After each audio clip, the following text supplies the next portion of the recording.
अपना next chapter है जी physical capacity, Punjabi च इहनूं सरीरक समर्था कहते हैं। पर जेकर तुसीं प्लस 2 की किताब पढ़ोगे तो उन्होंने इसे नूं सरीरक योग्यता कहा है। यानी कि फिजिकल कैपेसिटी, सरीरक समर्था, सरीरक योग्यता एको ही मतलब है। कंपोनेंट भी सारिਆਂ ਦੇ सेम ने, प्लस 2 वाली किताब ਦੇ ਵਿੱਚ भी सेम ने। ਜਿਹੜੇ ਆਪਾਂ ਨੂੰ ਸਿਲੇਬਸ ਦਿੱਤਾ ਹੋਇਆ ਉਹਦੇ ਵਿੱਚ ਕੰਪੋਨੈਂਟ ਕੋਈ ਨਹੀਂ ਦਿੱਤਾ ਹੋਇਆ, ਪਰ ਜਿਹੜਾ ਸੌਰੀ ਕਿਤਾਬ ਦੇ ਵਿੱਚ ਇਹਦੇ ਵਿੱਚ ਕੰਪੋਨੈਂਟ ਨਹੀਂ ਹੈਗਾ, ਸਿਲੇਬਸ ਦੇ ਵਿੱਚ ਕੰਪੋਨੈਂਟ ਹੈਗੇ, ਪ੍ਰਾਪਤ ਵੀ ਹੈਗੇ ਨੇ, ਨਾਮ ਦਿੱਤੇ ਹੋਏ ਜਸਟ। ਚਲੋ ਇਹਨਾਂ ਨੂੰ ਆਪਾਂ ਐਲੈਬੋਰੇਟ ਕਰ ਲਾਂਗੇ ਹੈ ਨਾ। ਸਭ ਤੋਂ ਪਹਿਲਾਂ ਅਸੀਂ ਇਹ ਦੇਖਾਂਗੇ ਕਿ ਸਾਡੀ ਜਿਹੜੀ ਫਿਜ਼ੀਕਲ ਐਬਿਲਿਟੀ ਹੈ ਜਾਂ ਸਰੀਰਕ ਯੋਗਤਾ ਹੈ, ਜਿਹੜੀ ਸਰੀਰਕ ਸਮਰੱਥਾ ਹੁੰਦੀ ਕੀ ਹੈ।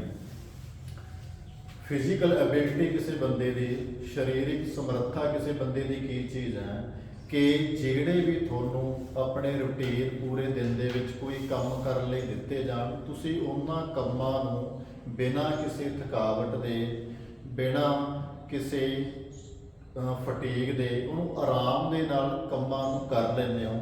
ਤੇ ਉਹ ਸਾਰੇ ਕੰਮ ਖਤਮ ਕਰਨ ਤੋਂ ਬਾਅਦ ਇੰਨੀ ਕੁ ਊਰਜਾ, ਇੰਨੀ ਕੁ ਐਨਰਜੀ ਬਚਾ ਕੇ ਰੱਖ ਲੈਂਦੇ ਹੋ ਕਿ ਤੁਸੀਂ ਜੇ ਕੋਈ ਐਮਰਜੈਂਸੀ ਕੋਈ ਹੋਰ ਕੰਮ ਕਰਨ ਦੀ ਲੋੜ ਪੈ ਜੇ ਤਾਂ ਅਸੀਂ ਉਹਨੂੰ ਕਰ ਸਕਦੇ ਹੋ ਜੀ। ਜਾਣੀ ਕਿ ਇਹਨੂੰ ਅਸੀਂ ਕੀ ਡਿਫਾਈਨ ਕਰਾਂਗੇ ਕਿ ਅਸੀਂ ਆਪਣੇ ਰੋਜ਼ਾਨਾ ਦੇ ਕੰਮਾਂ ਨੂੰ ਬਿਨਾਂ ਥਕਾਵਟ ਦੇ ਪੂਰਾ ਕਰਨਾ, ਤੇ ਪੂਰਾ ਕਰਨ ਤੋਂ ਬਾਅਦ ਇੰਨੀ ਕੁ ਐਨਰਜੀ ਬਚਾ ਕੇ ਰੱਖਣੀ ਹੈ, ਰਿਜ਼ਰਵ ਕਰਕੇ ਰੱਖਣੀ ਹੈ। ਜੇਕਰ ਕੋਈ ਐਮਰਜੈਂਸੀ ਸਾਨੂੰ ਹੋਰ ਕੰਮ ਕਰਨਾ ਪੈ ਗਿਆ ਤਾਂ ਉਹ ਵੀ ਅਸੀਂ ਕਰ ਸਕੀਏ। ਇਸ ਚੀਜ਼ ਨੂੰ ਅਸੀਂ ਕੀ ਬੋਲਦੇ ਹਾਂ, ਫਿਜ਼ੀਕਲ ਐਬਿਲਿਟੀ ਬੋਲ ਸਕਦੇ ਹਾਂ, ਫਿਜ਼ੀਕਲ ਕੈਪੈਸਿਟੀ ਬੋਲ ਸਕਦੇ ਹਾਂ, ਸਰੀਰਕ ਸਮਰੱਥਾ ਤੇ ਜਾਂ ਫਿਰ ਸਰੀਰਕ ਯੋਗਤਾ।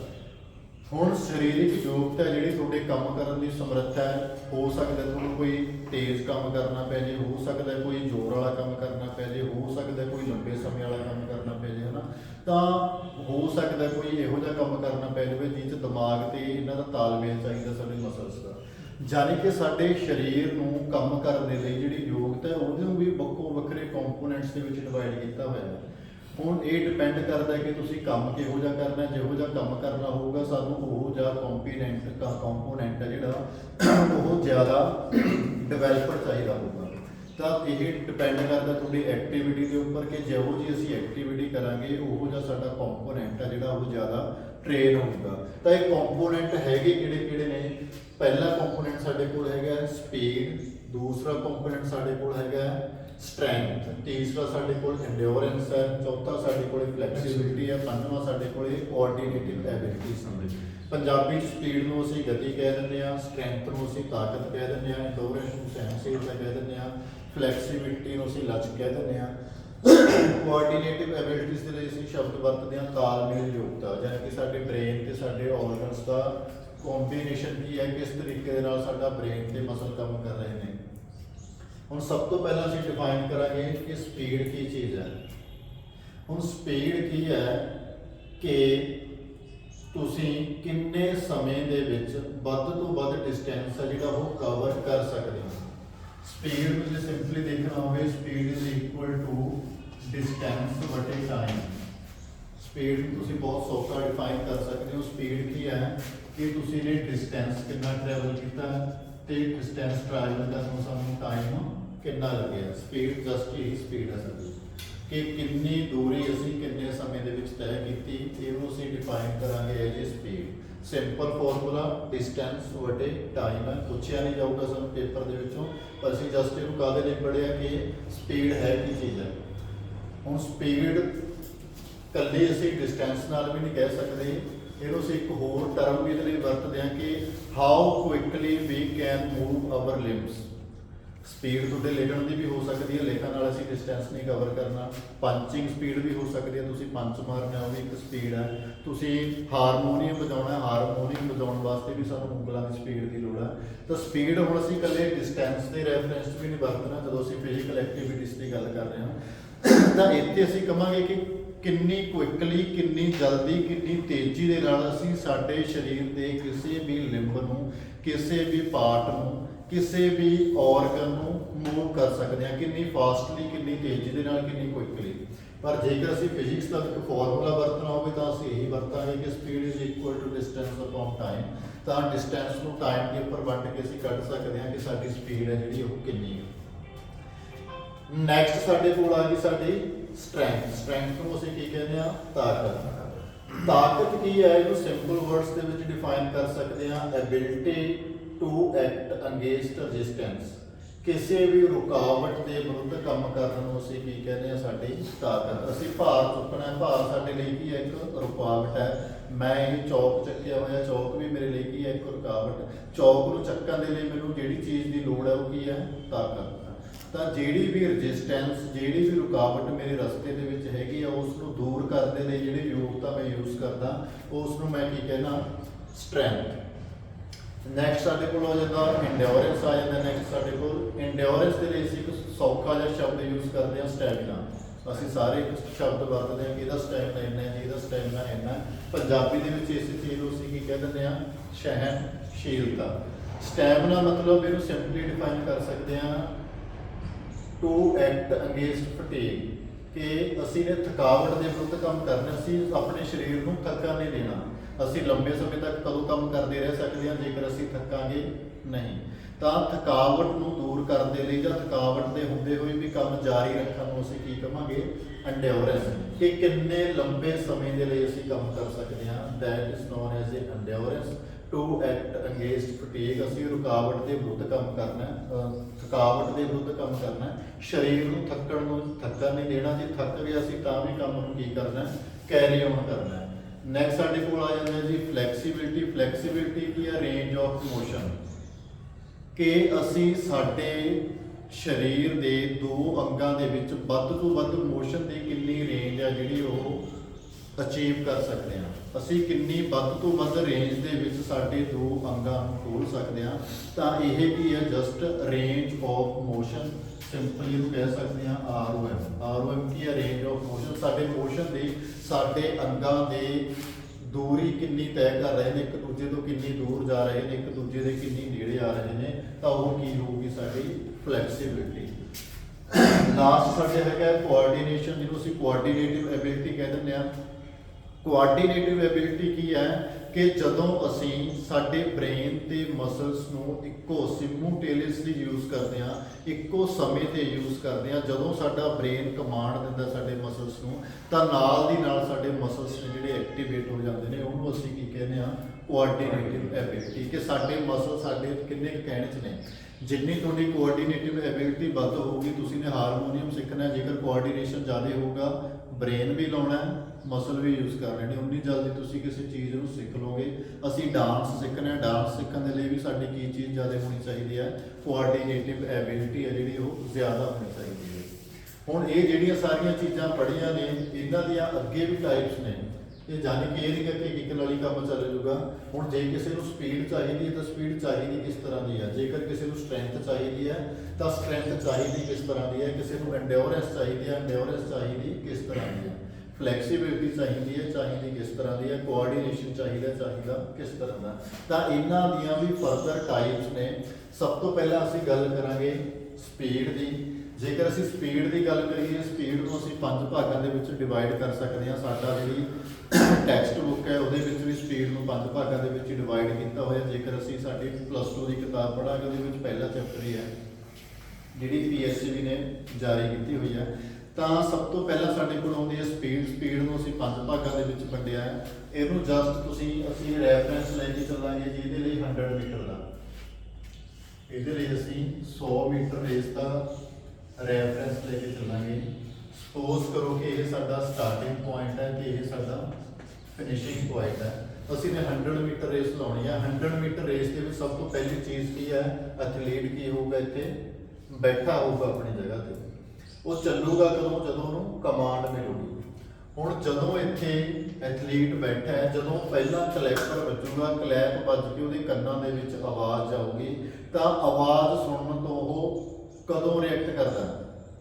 ਯਾਨੀ ਕਿ time taken between the arrival of stimulus and your first movement. Reaction ability ਕਿਹਨੂੰ ਕਹਾਂਗੇ ਅਸੀਂ? ਕਿ ਜਦੋਂ ਤੁਹਾਨੂੰ ਕੋਈ ਵੀ ਉਤੇਜਨਾ ਦਿੱਤੀ ਜਾਂਦੀ ਹੈ, ਸਪੋਜ਼ ਕਰੋ ਕਿ ਮੈਂ ਇਹਨੂੰ ਆਖਿਆ ਕਿ ਤੁਸੀਂ ਖੜੇ ਹੋ, ਤਾਂ ਮੇਰੇ ਕਹਿਣ ਤੇ ਇਹਦੇ ਖੜੇ ਹੋਣ ਦੇ ਵਿੱਚ ਕਿੰਨਾ ਟਾਈਮ ਲੱਗਿਆ? ਮੇਰੇ ਕਹਿਣ ਤੇ ਜਦੋਂ ਇਹਨੇ ਖੜਾ ਹੋਣਾ ਸ਼ੁਰੂ ਕੀਤਾ, ਉਹਦੇ ਵਿੱਚ ਕਿੰਨਾ ਸਮਾਂ ਲੱਗਿਆ? ਇਹਨੂੰ ਮੈਂ ਕੀ ਕਹੂੰਗਾ? Reaction time. ਤਾਂ ਪਹਿਲੀ ਜਿਹੜੀ ਸਪੀਡ ਦੀ ਸਾਨੂੰ ਲੋੜ ਹੈ ਉਹ ਕਾਹਦੀ ਲੋੜ ਹੈ ਸਾਨੂੰ ਰਿਐਕਸ਼ਨ ਟਾਈਮ ਦੀ। ਯਾਨੀ ਕਿ ਜਦੋਂ ਤੁਸੀਂ ਇੱਥੇ ਨਿਊਟਨ ਦੇ ਲਾਸ ਵੀ ਆ ਜਾਣਗੇ, ਜਦੋਂ ਤੁਸੀਂ ਇਨਰਸ਼ੀਆ ਨੂੰ ਬ੍ਰੇਕ ਕਰਨਾ ਹੈ ਨਾ, ਉਹ ਬ੍ਰੇਕ ਕਰਨ ਵਾਸਤੇ ਤੁਸੀਂ ਪਹਿਲਾਂ ਕਾਹਦਾ ਸਹਾਰਾ ਲਓਗੇ ਰਿਐਕਸ਼ਨ ਟਾਈਮ ਦਾ। ਤਾਂ ਰਿਐਕਸ਼ਨ ਟਾਈਮ ਕੀ ਹੈ ਕਿ ਤੁਸੀਂ ਟਾਈਮ ਕਿੰਨਾ ਲਿਆ ਹਿੱਲਣ ਦੇ ਵਿੱਚ ਤੇ ਆਵਾਜ਼ ਨੂੰ ਸੁਣਨ ਦੇ ਵਿੱਚ ਸਮਾਂ ਕਿੰਨਾ ਲਿਆ, ਉਹ ਕੀ ਕਹਾਂਗੇ ਰਿਐਕਸ਼ਨ ਟਾਈਮ। ਦੂਸਰੀ ਚੀਜ਼ ਸਾਡੀ ਇਹ ਪਹਿਲੀ ਸਪੀਡ ਹੋਊਗੀ ਰਿਐਕਸ਼ਨ ਟਾਈਮ, ਕਿਸੇ ਨੇ ਸਮਾਂ ਕਿੰਨਾ ਲਿਆ, ਪਹਿਲੀ ਮੂਵਮੈਂਟ ਅਤੇ ਆਵਾਜ਼ ਦੇ ਸੁਣਨ ਦੇ ਵਿਚਕਾਰ ਕਿੰਨਾ ਸਮਾਂ ਲਿਆ। ਦੂਸਰੀ ਚੀਜ਼ ਜਿਹੜੀ ਅਸੀਂ ਨੇ ਦੇਖਣੀ ਹੈ, ਦੂਸਰੀ ਚੀਜ਼ ਕਿ ਪਹਿਲੀ ਮੂਵਮੈਂਟ ਜਦੋਂ ਉਹਨੇ ਆਪਣਾ ਰਿਐਕਸ਼ਨ ਟਾਈਮ ਉਹਨੇ ਲੈ ਲਿਆ, ਯਾਨੀ ਕਿ ਉਹਨੇ ਆਪਣੀ ਆਵਾਜ਼ ਸੀ ਜਿਹੜੀ ਸੁਣ ਲਈ, ਹੁਣ ਉਹ ਕੀ ਕਰੂਗਾ ਭੱਜਣਾ ਸਟਾਰਟ ਕਰੂਗਾ। ਤਾਂ ਭੱਜਣ ਵੇਲੇ ਜਿਹੜੀ ਉਹਨੇ ਪਹਿਲੀ ਮੂਵਮੈਂਟ ਕੀਤੀ ਉਹ ਕਿੰਨੀ ਤੇਜ਼ੀ ਦੇ ਨਾਲ ਕੀਤੀ, ਤਾਂ ਸਭ ਤੋਂ ਫਸਟ ਮੂਵਮੈਂਟ ਨੂੰ ਅਸੀਂ ਕੀ ਬੋਲਾਂਗੇ ਮੂਵਮੈਂਟ ਸਪੀਡ, ਜਿਹਨੂੰ ਕਿ ਅਸੀਂ ਕੀ ਕਹਿੰਦੇ ਆ ਸੰਚਾਲਨ ਵੇਗ। ਰਿਐਕਸ਼ਨ ਟਾਈਮ ਨੂੰ ਪੰਜਾਬੀ ਦੇ ਵਿੱਚ ਅਸੀਂ ਕੀ ਕਹਿੰਦੇ ਆ ਪ੍ਰਤੀਕਿਰਿਆ ਸਮਾਂ। ਤਾਂ ਪਹਿਲੀ ਮੂਵਮੈਂਟ ਨੂੰ ਅਸੀਂ ਨੇ कहता ਮੂਵਮੈਂਟ ਸਪੀਡ। ਤੀਜਾ ਵਰਡ ਸਾਡੇ ਕੋਲ ਆਉਂਦਾ ਹੈ ਐਕਸੀਲਰੇਸ਼ਨ, ਜਿਹਨੂੰ ਅਸੀਂ ਕਹਿੰਦੇ ਆ ਗਤੀ ਯੋਗਤਾ। ਐਕਸਲਰੇਸ਼ਨ ਅਸੀਂ ਮੋਸਟਲੀ ਜਿਹੜੇ ਸਾਡੇ ਕੋਲ ਸਕੂਟਰੀਆਂ ਮੋਟਰਸਾਈਕਲ ਨੇ ਅਸੀਂ ਜਾਂ ਟਰੈਕਟਰ ਨੇ ਘਰੇ ਜਾਂ ਸਾਡੇ ਬੱਸਾਂ ਨੇ ਉਹਨਾਂ ਦੇ ਗੱਡੀਆਂ ਦੇ ਐਕਸਲਰੇਟਰ ਲੱਗੇ ਹੋਏ ਨੇ, ਤਾਂ ਜਿੰਨਾ ਜਿੰਨਾ ਅਸੀਂ ਐਕਸਕਲੇਟ ਕਰੀ ਜਾਂਦੇ ਆ ਉਨੀ ਉਹ ਚੀਜ਼ ਆ ਜਿਹੜੀ ਕੀ ਹੋਈ ਜਾਂਦੀ ਹੈ ਫਾਸਟ ਹੋਈ ਜਾਂਦੀ ਹੈ, ਉਨੀ ਉਹ ਚੀਜ਼ ਤੇਜ਼ ਭੱਜੀ ਜਾਂਦੀ ਹੈ। ਤਾਂ ਐਕਸਕਲੇਟਰ ਦਾ ਮਤਲਬ ਕੀ ਹੈ, ਐਕਸਲਰੇਸ਼ਨ ਦਾ ਮਤਲਬ ਕੀ ਹੈ ਕਿ ਤੁਸੀਂ ਜਿਹੜੀ ਸਪੀਡ ਹੈ ਉਹਨੂੰ 0 ਤੋਂ ਕਿੱਥੇ ਤੱਕ ਲੈ ਕੇ ਜਾਣਾ। ਮੰਨ ਲਓ ਕਿ ਤੁਸੀਂ 60 ਕਿਲੋਮੀਟਰ ਪਰ ਆਵਰ ਦੀ ਸਪੀਡ ਨਾਲ ਭੱਜ ਸਕਦੇ ਹੋ, ਤਾਂ ਇੱਥੇ ਜਦੋਂ ਤੁਸੀਂ ਖੜੇ ਹੋ ਸਪੀਡ ਕਿੰਨੀ ਸੀ 0, ਇੱਥੇ ਸਪੀਡ ਕਿੰਨੀ ਸੀ ਸਾਡੀ 0, ਅਸੀਂ ਇੱਥੇ ਤੱਕ ਆਏ ਸਾਡੀ ਸਪੀਡ 10 ਹੋ ਗਈ, ਅਸੀਂ ਇੱਥੇ ਤੱਕ ਆਏ ਸਾਡੀ ਸਪੀਡ 20 ਹੋ ਗਈ, ਅਸੀਂ ਇੱਥੇ ਤੱਕ ਆਏ ਸਾਡੀ ਸਪੀਡ 30 ਹੋ ਗਈ, ਇੱਥੇ ਤੱਕ ਆਉਂਦੇ ਆਉਂਦੇ ਅਸੀਂ ਆਪਣੀ ਪੂਰੀ ਸਪੀਡ ਸੀ ਜਿਹੜੀ ਉਹ ਫੜ ਲਈ। ਤਾਂ 0 ਤੋਂ ਲੈ ਕੇ ਜਿਹੜਾ ਅਸੀਂ ਆਪਣੀ 50 ਜਾਂ 60 ਦੀ ਮੈਕਸਿਮਮ ਸਪੀਡ ਜਿੰਨੀ ਹੈਗੀ ਸੀ ਉਹ ਸਪੀਡ ਗੇਨ ਕਰਨ ਲਈ ਜਿਹੜਾ ਸਮਾਂ ਲਿਆ ਉਹਨੂੰ ਅਸੀਂ ਕੀ ਕਹਿੰਦੇ ਆ ਐਕਸਲਰੇਸ਼ਨ। ਸਾਡੀ ਸਪੀਡ 0 ਸੀ, ਸਾਡਾ ਮੋਟਰਸਾਈਕਲ ਸਾਡੀ ਸਕੂਟਰੀ ਇੱਕ ਥਾਂ ਤੇ ਖੜੀ ਸੀ, ਅਸੀਂ ਉਹਨੂੰ ਭਜਾ ਲਿਆ ਤਾਂ ਉਹਦੀ ਮੰਨ ਲਓ ਹਾਈਐਸਟ ਸੂਈ ਹੈ ਜਿਹੜੀ ਰੇਸ ਵਾਲੀ 100 ਤੱਕ ਜਾਂਦੀ ਹੈ, ਤਾਂ 100 ਤੱਕ ਪਹੁੰਚਣ ਵਾਸਤੇ ਜਿੰਨਾ ਉਹਨੇ ਸਮਾਂ ਲਿਆ ਜਾਂ ਜਿੰਨਾ ਡਿਸਟੈਂਸ ਲਿਆ ਉਹ ਸਾਰਾ ਕੀ ਉਹਦਾ ਐਕਸਲਰੇਸ਼ਨ, ਕਿ ਆਪਣੀ ਸਪੀਡ ਨੂੰ ਕਿਵੇਂ ਇਨਕਰੀਜ਼ ਕੀਤਾ, ਆਪਣੀ ਸਪੀਡ ਨੂੰ ਕਿਵੇਂ ਵਧਾਇਆ। ਹੁਣ ਮੰਨ ਲਓ ਸਾਡੀ ਸਕੂਟਰੀ ਹੈ ਜਿਹੜੀ ਇੱਥੇ ਤੱਕ ਕਿੰਨੇ ਤੇ ਪਹੁੰਚ ਚੁੱਕੀ ਹੈ 60 ਤੇ ਪਹੁੰਚ ਚੁੱਕੀ ਹੈ। ਹੁਣ ਅਸੀਂ ਇਸ 60 ਦੀ ਸਪੀਡ ਨੂੰ ਕਿੱਥੋਂ ਤੱਕ ਮੇਨਟੇਨ ਕਰਕੇ ਰੱਖ ਸਕਦੇ ਹਾਂ।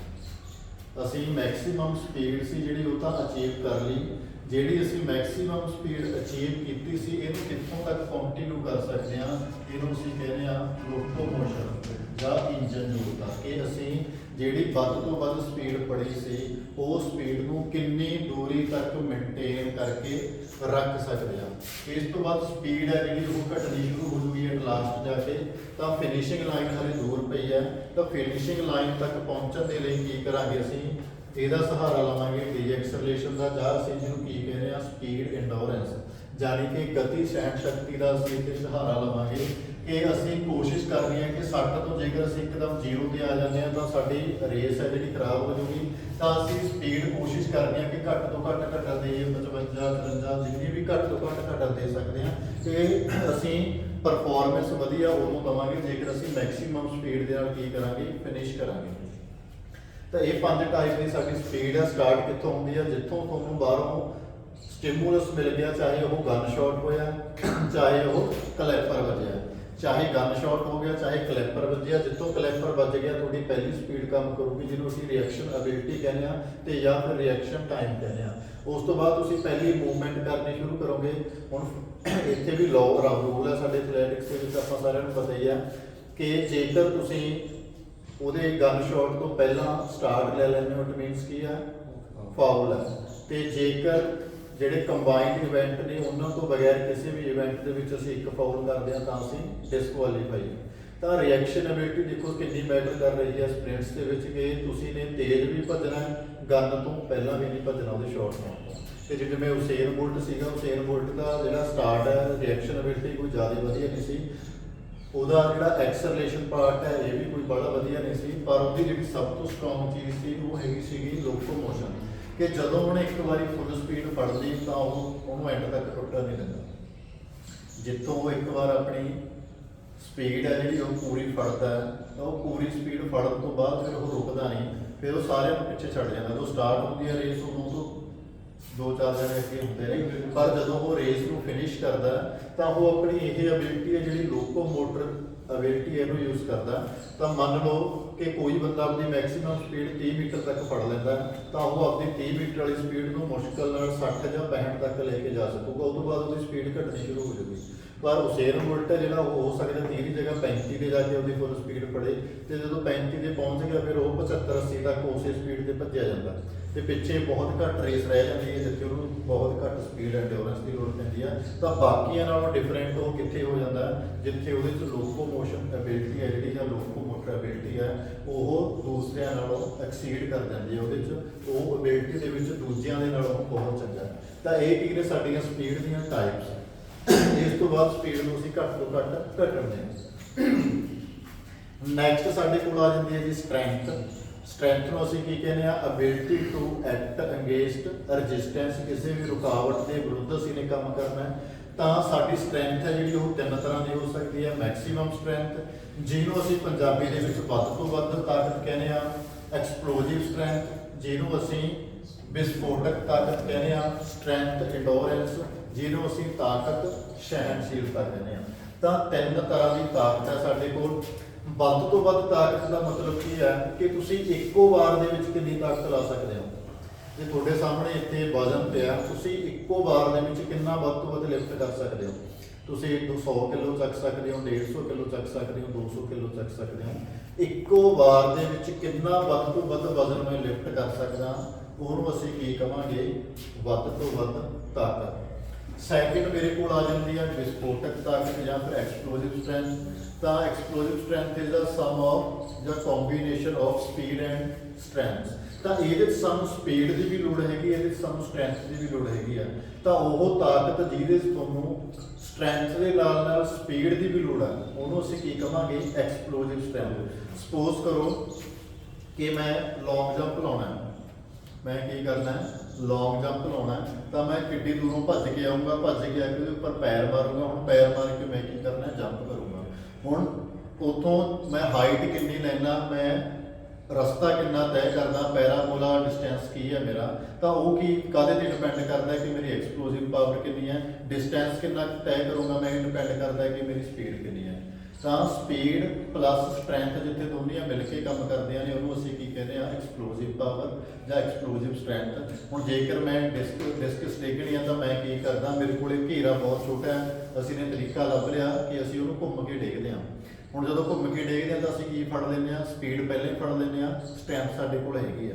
ਉਹ ਕੇਸ ਦੇ ਵਿੱਚ ਵੀ ਸਾਨੂੰ ਕਿਹੜੀ ਚੀਜ਼ ਲੋੜੀਂਦੀ ਹੈ, ਐਕਸਪਲੋਸਿਵ ਸਟਰੈਂਥ। ਮੈਂ ਸ਼ਾਰਟ ਪੁੱਟ ਡੇਗਣਾ ਹੈ ਤਾਂ ਸ਼ਾਰਟ ਪੁੱਟ ਦੇ ਲਈ ਵੀ ਮੈਂ ਕੀ ਕਰਦਾ, ਪਹਿਲਾਂ ਸਪੀਡ ਲੈਣਾ, ਬੋਡੀ ਨੂੰ ਮੋਮੈਂਟਮ ਦੇ ਵਿੱਚ ਲੈ ਕੇ ਆਉਣਾ, ਉਸ ਤੋਂ ਬਾਅਦ ਜਿੰਨੀ ਪਾਵਰ ਸਟਰੈਂਥ ਹੈ ਮੇਰੇ 'ਚ, ਸਟਰੈਂਥ ਦੇ ਨਾਲ ਉਹਨੂੰ ਮੈਂ ਕੀ ਕਰ ਦੇਣਾ, ਪੁੱਟ ਕਰ ਦੇਣਾ।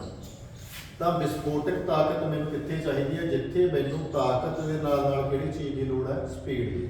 ਤਾਂ ਸਪੀਡ ਪਲੱਸ ਸਟਰੈਂਥ ਜੇ ਤੁਹਾਨੂੰ ਪੁੱਛ ਲਿਆ ਜਾਵੇ ਕਿਹਦਾ ਹਿੱਸਾ ਹੈ, ਤਾਂ ਇਹ ਕਿਹਦਾ ਹਿੱਸਾ ਹੈ, ਐਕਸਪਲੋਸਿਵ ਸਟਰੈਂਥ ਦਾ। ਲਾਸਟ ਸਾਡੇ ਕੋਲ ਹੈਗੀ ਹੈ ਸਟਰੈਂਥ ਐਂਡੋਰੈਂਸ, ਜਿੱਥੇ ਸਾਨੂੰ ਤਾਕਤ ਨੂੰ ਲੰਬੇ ਸਮੇਂ ਦੇ ਲਈ ਲਾ ਕੇ ਰੱਖਣਾ ਪੈ ਜਾਵੇ ਉਹਨੂੰ ਅਸੀਂ ਕੀ ਕਹਿੰਦੇ ਆ, ਸਟਰੈਂਥ ਐਂਡੋਰੈਂਸ।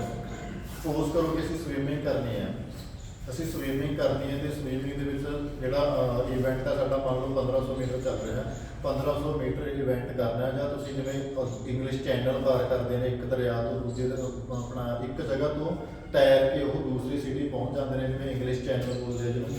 ਤਾਂ ਹੁਣ ਉਹਨਾਂ ਬੰਦਿਆਂ ਨੇ ਸਵੀਮਿੰਗ ਕਿੰਨੇ ਸਮੇਂ ਦੇ ਲਈ ਕਰਨੀ ਹੈ ਨਾ, ਕਿੰਨੇ ਸਮੇਂ ਦੇ ਲਈ ਉਹਨਾਂ ਬੰਦਿਆਂ ਨੇ ਤੈਰਨਾ। ਤਾਂ ਇੰਨੇ ਸਮੇਂ ਤੈਰਨ ਦੇ ਲਈ ਸਾਨੂੰ ਤਾਕਤ ਚਾਹੀਦੀ ਹੈ, ਪਰ ਤਾਕਤ ਦੇ ਨਾਲ ਨਾਲ ਜਦੋਂ ਅਸੀਂ ਲੰਬਾ ਸਮਾਂ ਕੰਮ ਕਰਨਾ ਕੀ ਚਾਹੀਦੀ ਹੈ, ਐਂਡਿਓਰੈਂਸ। ਤਾਂ ਤਾਕਤ ਪਲੱਸ ਐਂਡਿਓਰੈਂਸ, ਸਟਰੈਂਥ ਪਲੱਸ ਐਂਡਿਓਰੈਂਸ, ਇਹਨੂੰ ਅਸੀਂ ਕੀ ਬੋਲਾਂਗੇ, ਸਟਰੈਂਥ ਐਂਡਿਓਰੈਂਸ, ਜਿਹਨੂੰ ਅਸੀਂ ਤਾਕਤ ਸਹਿਣ ਸ਼ਕਤੀ ਜਾਂ ਸਹਿਣਸ਼ੀਲਤਾ ਕਹਿੰਦੇ ਹਾਂ। ਅਗਲਾ ਸਾਡਾ ਕੰਪੋਨੈਂਟ ਆ ਜਾਂਦਾ ਜੀ ਐਂਡਿਓਰੈਂਸ। ਐਂਡਿਓਰੈਂਸ ਦਾ ਮਤਲਬ ਸਟੈਮਿਨਾ, ਮਤਲਬ ਸਾਡੇ 'ਚ ਕਿੰਨੀ ਕੁ ਸਮਰੱਥਾ ਹੈ ਕਿ ਅਸੀਂ ਕਿੰਨਾ ਵੱਧ ਤੋਂ ਵੱਧ ਸਮਾਂ ਕੰਮ ਕਰ ਸਕਦੇ ਹਾਂ। ਸ਼ਾਰਟ ਟਰਮ ਐਂਡਿਓਰੈਂਸ ਹੋ ਸਕਦੀ ਹੈ, ਮੀਡੀਅਮ ਟਰਮ ਐਂਡਿਓਰੈਂਸ ਹੋ ਸਕਦੀ ਹੈ ਤੇ ਲੌਂਗ ਟਰਮ ਐਂਡਿਓਰੈਂਸ ਹੋ ਸਕਦੀ ਹੈ। ਘੱਟ ਸਮੇਂ ਲਈ ਹੋ ਸਕਦੀ ਹੈ, ਮੱਧ ਸਮੇਂ ਲਈ ਹੋ ਸਕਦੀ ਹੈ ਤੇ ਵੱਧ ਸਮੇਂ ਲਈ। ਜੇਕਰ ਕੋਈ ਐਕਟੀਵਿਟੀ ਤੁਸੀਂ ਜਿਹੜੀ ਵੀ ਕਰ ਰਹੇ ਹੋ ਉਹਨੂੰ ਕਰਨ ਦੇ ਲਈ 0 ਤੋਂ ਲੈ ਕੇ 2 ਮਿੰਟ ਤੱਕ ਦਾ ਸਮਾਂ ਲੱਗਦਾ ਹੈ, ਤਾਂ ਅਸੀਂ ਉਹਨੂੰ ਕਹਿੰਦੇ ਹਾਂ ਸ਼ਾਰਟ ਟਰਮ ਐਂਡਿਓਰੈਂਸ। ਜੇਕਰ ਤੁਸੀਂ 100 ਮੀਟਰ ਲਾਉਣੀ ਹੈ, 100 ਮੀਟਰ ਨੂੰ ਟਾਈਮ ਕਿੰਨਾ ਲੱਗਦਾ? 9-10 ਸੈਕਿੰਡ, ਹੱਦ 12-13 ਸੈਕਿੰਡ। ਤਾਂ ਉਹ ਕਾਹਦੇ 'ਚ ਆ ਜਾਊਗੀ? ਸਾਡੀ ਸ਼ਾਰਟ ਟਰਮ ਐਂਡਿਓਰੈਂਸ ਦੇ ਵਿੱਚ। ਜੇਕਰ ਤੁਸੀਂ ਕੋਈ ਐਕਟੀਵਿਟੀ ਕਰ ਰਹੇ ਹੋ ਜਿਹਨੂੰ ਕਰਨ ਦੇ ਲਈ ਸਮਾਂ ਲੱਗਦਾ 2 ਮਿੰਟ ਤੋਂ ਲੈ ਕੇ 11 ਮਿੰਟ ਤੱਕ ਦਾ, ਤਾਂ ਅਸੀਂ ਉਹਨੂੰ ਕੀ ਕਵਾਂਗੇ? Medium term endurance. ਤੇ ਜੇਕਰ ਸਾਨੂੰ ਕੋਈ ਐਕਟੀਵਿਟੀ ਕਰਦੇ ਲਈ 11 ਮਿੰਟ ਤੋਂ ਵੱਧ ਦਾ ਸਮਾਂ ਲੱਗਦਾ ਹੈ, ਅਸੀਂ ਨੇ ਫੁੱਟਬਾਲ ਦਾ ਮੈਚ ਖੇਡਣਾ, ਅਸੀਂ ਨੇ ਹਾਕੀ ਦਾ ਮੈਚ ਖੇਡਣਾ ਹੈ, ਜੇਕਰ 11 ਮਿੰਟ ਤੋਂ ਜ਼ਿਆਦਾ ਦਾ ਸਮਾਂ ਲੱਗਦਾ ਹੈ ਤਾਂ ਅਸੀਂ ਉਹਨੂੰ ਕੀ ਕਵਾਂਗੇ? Long term endurance. ਤਾਂ ਐਂਡਿਓਰੈਂਸ ਸਾਡੀ ਸਹਿਣ ਸ਼ਕਤੀ ਹੈ ਜਿਹੜੀ, ਇਹ ਵੀ 3 ਤਰ੍ਹਾਂ ਦੀ ਹੈ, short term, mid term and long term. ਇਹਦੇ ਵਿੱਚ ਕੁਐਸਚਨ ਵੀ ਬਣਦਾ ਕਿ ਜੇਕਰ 0 ਤੋਂ 2 ਮਿੰਟ ਦਾ ਸਮਾਂ ਸ਼ਾਰਟ ਟਰਮ ਹੈ, 2 ਤੋਂ 11 ਮਿੰਟ ਦਾ ਸਮਾਂ ਮੀਡੀਅਮ ਟਰਮ ਹੈ, ਜੇ 11 ਮਿੰਟ ਤੋਂ ਵੱਧ ਦਾ ਸਮਾਂ ਤਾਂ ਲੌਂਗ ਟਰਮ। ਨੈਕਸਟ ਸਾਡੇ ਕੋਲ ਆ ਜਾਂਦੀ ਹੈ ਫਲੈਕਸੀਬਿਲਿਟੀ। ਫਲੈਕਸੀਬਿਲਿਟੀ ਕੀ ਹੈ? ਸਾਡੀ ਰੇਂਜ ਆਫ ਮੋਸ਼ਨ। ਸਾਡੀ ਰੇਂਜ ਆਫ ਮੋਸ਼ਨ ਕੀ ਹੈ? ਸਾਡੇ ਅੰਗ ਪੈਰ ਨੇ ਜਿਹੜੇ ਕਿੰਨੀ ਦੂਰ ਤੱਕ ਖੁੱਲ ਸਕਦੇ ਨੇ। ਤਾਂ ਫਲੈਕਸੀਬਿਲਿਟੀ ਨੂੰ ਅਸੀਂ 2 ਭਾਗਾਂ ਦੇ ਵਿੱਚ ਡਿਵਾਈਡ ਕਰ ਸਕਦੇ ਹਾਂ, ਐਕਟਿਵ ਐਂਡ ਪੈਸਿਵ। ਐਕਟਿਵ ਦਾ ਮਤਲਬ ਕੀ ਹੈ? ਕਿਰਿਆਸ਼ੀਲ, ਤੇ ਪੈਸਿਵ ਦਾ ਮਤਲਬ ਕੀ ਹੈ? ਅਕਿਰਿਆਸ਼ੀਲ। ਜਿੱਥੇ ਤੱਕ ਤੁਸੀਂ ਖੁਦ ਆਪ ਇਨਵੋਲਵ ਹੈਗੇ ਹੋ, ਜਿੱਥੇ ਤੁਸੀਂ ਜਿਹੜੀ ਫਲੈਕਸੀਬਿਲਿਟੀ ਆ ਉਹ ਖੁਦ ਆਪ ਕਰ ਰਹੇ ਹੋ, ਉਹਨੂੰ ਅਸੀਂ ਕੀ ਕਵਾਂਗੇ? ਐਕਟਿਵ। ਐਕਟਿਵ ਦਾ ਮਤਲਬ ਜਿੱਥੇ ਤੁਸੀਂ ਐਕਟਿਵਲੀ ਪਾਰਟਿਸਿਪੇਟ ਕਰ ਰਹੇ ਹੋ ਖੁਦ। ਪੈਸਿਵ ਜਿੱਥੇ ਅਸੀਂ ਕਿਸੇ ਦੂਸਰੇ ਪਰਸਨ ਦਾ ਸਹਾਰਾ ਲੈ ਰਹੇ ਹਾਂ, ਕਿਸੇ ਸਾਹਮਣੇ ਵਾਲੇ ਬੰਦੇ ਨੂੰ ਅਸੀਂ ਐਜ਼ ਏ ਅਸਿਸਟੈਂਟ ਯੂਜ਼ ਕਰ ਰਹੇ ਹਾਂ, ਤਾਂ ਅਸੀਂ ਉਹਨੂੰ ਕੀ ਕਵਾਂਗੇ? Passive flexibility. ਐਕਟਿਵ ਜਿੱਥੇ ਤੁਸੀਂ ਖੁਦ ਐਕਟਿਵ ਹੋ, ਤੁਸੀਂ ਖੁਦ ਇਨਵੋਲਵ ਹੋ, ਤੁਸੀਂ ਸਾਰਾ ਕੁਝ ਖੁਦ ਕਰ ਰਹੇ ਹੋ। ਮੈਂ ਖੜਾ, ਮੈਂ ਨੀਚੇ ਆਪਣੇ ਹੱਥਾਂ ਦੇ ਨਾਲ ਪੈਰ ਲਾਉਣ ਦੀ ਕੋਸ਼ਿਸ਼ ਕਰ ਰਿਹਾ, ਮੈਂ ਇਹਨੂੰ ਮੋੜਨ ਦੀ ਕੋਸ਼ਿਸ਼ ਕਰ ਰਿਹਾ, ਤਾਂ ਇਟ ਮੀਨਸ ਮੈਂ ਕੀ ਕਰ ਰਿਹਾ? ਮੈਂ ਐਕਟਿਵਲੀ ਕੰਮ ਕਰ ਰਿਹਾ। ਤਾਂ ਇਹਨੂੰ ਅਸੀਂ ਕੀ ਬੋਲਾਂਗੇ? Active flexibility. ਦੂਸਰੀ ਮੇਰੇ ਕੋਲ ਹੈਗੀ ਹੈ ਪੈਸਿਵ। ਹੁਣ ਜੇਕਰ ਮੰਨ ਲਓ ਮੇਰੇ ਕਿਸੇ ਤਰ੍ਹਾਂ ਦੀ ਸੱਟ ਵੱਜਦੀ ਹੈ, ਮੇਰੇ ਕਿਸੇ ਤਰ੍ਹਾਂ ਦਾ ਐਕਸੀਡੈਂਟ ਹੋ ਜਾਂਦਾ ਹੈ, ਤਾਂ ਉਸ ਤੋਂ ਬਾਅਦ ਮੈਂ ਰਿਵਾਈਵ ਕਰਨਾ ਆਪਣੇ ਆਪ ਨੂੰ, ਮੇਰੇ ਅੰਗ ਕੰਮ ਕਰਨੋਂ ਹਟ ਗਏ, ਤਾਂ ਮੈਂ ਕਿਸੇ ਦੂਸਰੇ ਬੰਦੇ ਦਾ ਸਹਾਰਾ ਲੈ ਕੇ ਬਾਂਹ ਨੂੰ ਮੋੜ ਰਿਹਾ। ਇਟ ਮੀਨਸ ਮੈਂ ਬਾਹਰੋਂ ਅਸਿਸਟੈਂਸ ਲੈ ਰਿਹਾ।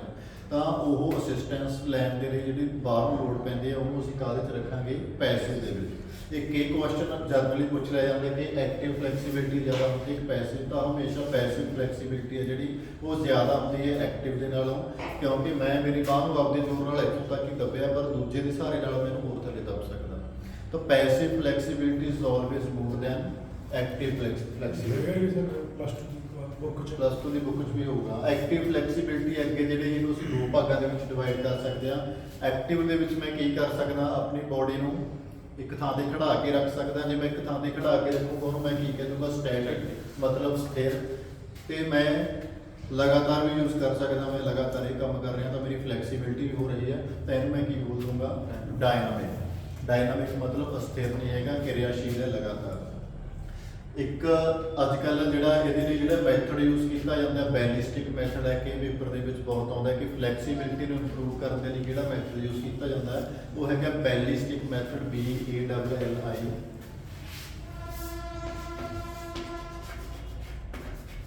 Ballistic method. ਇਹਦੇ ਲਈ ਕਿਹੜਾ ਮੈਥਡ ਯੂਜ਼ ਕੀਤਾ ਜਾਂਦਾ ਹੈ? ਬੈਲਿਸਟਿਕ ਮੈਥਡ ਯੂਜ਼ ਕੀਤਾ ਜਾਂਦਾ ਹੈ। ਪਲੱਸ ਇੱਕ ਟਰਮ ਵੀ ਹੋਰ ਜਿਹੜੀ ਬਹੁਤ ਜ਼ਿਆਦਾ ਮਸ਼ਹੂਰ ਹੈ, ਇਹ ਮੈਥਡ ਹੈ, ਯਾਦ ਰੱਖਿਓ, ਕਿਸ ਨੂੰ ਇੰਪਰੂਵ ਕਰਨ ਦੇ ਲਈ ਮੈਥਡ ਹੈ? ਫਲੈਕਸੀਬਿਲਿਟੀ ਨੂੰ। ਇੱਕ ਹੁੰਦਾ ਵੀ PNF। PNF ਹੈ ਜਿਹੜਾ, ਇਹ ਵੀ ਬਹੁਤ ਵਾਰ ਪੇਪਰਾਂ 'ਚ ਰਿਪੀਟ ਹੋਇਆ। What is PNF? PNF ਕੀ ਹੈ? ਪ੍ਰੋਪਰੀਓਸੈਪਟਿਵ ਨਿਊਰੋਮਸਕੂਲਰ ਫੈਸਿਲਿਟੇਸ਼ਨ। ਇਹ ਕੀ ਹੈ? ਪ੍ਰੋਪਰੀਓਸੈਪਟਿਵ neuromuscular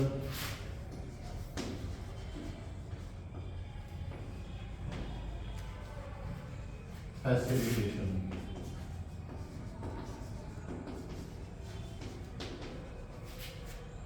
proprioceptive neuromuscular facilitation। ਇਹ ਮੈਥਡ ਆ ਜਿਹੜਾ ਅੱਜ ਕੱਲ੍ਹ ਇਹ ਬਹੁਤ ਯੂਜ਼ ਕੀਤਾ ਜਾ ਰਿਹਾ। ਜਿੰਨਾ ਕਿਸੇ ਦੇ ਵੀ ਸੱਟ ਲੱਗਦੀ ਹੈ ਤਾਂ ਇਹਦੇ ਵਿੱਚ ਵੀ ਕੀ ਹੈ? ਜਸਟ ਸਾਡੇ ਜਿਹੜੇ ਰਿਸੈਪਟਰਸ ਨੇ ਉਹਨਾਂ ਨੂੰ ਟ੍ਰੇਨ ਕੀਤਾ ਜਾਂਦਾ। ਰਿਸੈਪਟਰਸ ਨੂੰ ਮੰਨ ਲਓ ਮੇਰੀ ਬਾਂਹ ਇੱਥੇ ਤੱਕ ਮੁੜੀ ਹੈ, ਤਾਂ ਮੇਰੇ ਜਿਹੜੇ ਸੈੱਲ ਸੀਗੇ, ਮੇਰੇ ਜਿਹੜੇ ਫਾਈਬਰ ਸੀਗੇ, ਉਹਨਾਂ ਨੂੰ ਇੰਨਾ ਪਤਾ ਲੱਗ ਗਿਆ ਕਿ ਇੱਥੇ ਤੱਕ ਮੈਂ ਮੁੜ ਸਕਦੀ ਹਾਂ। ਤਾਂ ਕੱਲ੍ਹ ਨੂੰ ਮੈਂ ਉਹਨੂੰ ਕੀ ਕੀਤਾ? ਥੋੜ੍ਹਾ ਜਿਹਾ ਹੋਰ ਵਧਾਤਾ। है ना। अगले दिन होर की करता, थोड़ा जिहा होर वधाता, जानी कि ਜਿਹੜੇ ਰਿਸੈਪਟਰ ਨੇ ਮੇਰੇ ਪ੍ਰੋਪਰੀਓ, ਇਹ ਅਸਲ ਦੇ ਵਿੱਚ ਰਿਸੈਪਟਰਸ ਹੁੰਦੇ ਨੇ ਸਾਡੇ ਅੰਦਰ, ਤਾਂ ਜਿਹੜੇ ਪ੍ਰੋਪਰੀਓਸੈਪਟਿਵ ਰਿਸੈਪਟਰਸ ਨੇ ਇਹਨਾਂ ਨੂੰ ਮੈਂ ਕੀ ਕਰ ਰਿਹਾ, ਨਿਊਰੋਮਸਕੂਲਰ ਜਾਨੀ ਕਿ ਮੇਰੇ ਬ੍ਰੇਨ ਦੀ ਕਮਾਂਡ ਮੇਰੇ ਮਸਲਾਂ ਦੇ ਨਾਲ ਬਣਾਉਣ ਦੇ ਵਾਸਤੇ ਯੂਜ਼ ਕਰ ਰਿਹਾ, ਉਹਨਾਂ ਨੂੰ ਟ੍ਰੇਨ ਕਰ ਰਿਹਾ ਮੈਂ, ਠੀਕ ਹੈ। ਤਾਂ ਇਹਦੇ ਵਿੱਚ ਕੀ ਆ, ਉਹਨਾਂ ਦੀ ਮੈਮਰੀ ਵਧਾਈ ਜਾਂਦੀ ਹੈ ਮਸਲ ਸੈਲਸ ਦੀ, ਜਿਹਦੀ ਹੈਲਪ ਦੇ ਨਾਲ ਸਾਡੀ ਫਲੈਕਸੀਬਿਲਿਟੀ ਜਿਹੜੀ ਇੰਪਰੂਵ ਹੁੰਦੀ ਹੈ। ਮੋਸਟਲੀ ਐਕਸੀਡੈਂਟਲ ਕੇਸ ਹੁੰਦੇ ਨੇ ਜਿਹੜੇ, ਜਿਨ੍ਹਾਂ ਦੇ ਸੱਟ ਲੱਗਦੀ ਹੈ, ਜਿਹੜੇ ਬਹੁਤ ਟਾਈਮ ਬੈੱਡ ਰੈਸਟ ਤੇ ਰਹਿੰਦੇ ਨੇ, ਉਹਨਾਂ ਨੂੰ ਉਸ ਤੋਂ ਬਾਅਦ ਫਲੈਕਸੀਬਿਲਿਟੀ ਉਹਨਾਂ ਵਿੱਚ ਲੈ ਕੇ ਆਉਣ ਲਈ ਜਾਂ ਮੂਵਮੈਂਟਸ ਨੂੰ ਦੁਬਾਰਾ ਉਹਨਾਂ ਦੇ ਵਿੱਚ ਰਿਹੈਬਿਲਾਈਟੇਟ ਕਰਨ ਦੇ ਲਈ ਇਹ ਯੂਜ਼ ਕੀਤਾ ਜਾਂਦਾ PNF, ਪ੍ਰੋਪਰੀਓਸੈਪਟਿਵ ਨਿਊਰੋਮਸਕੂਲਰ ਕੋਆਰਡੀਨੇਸ਼ਨ।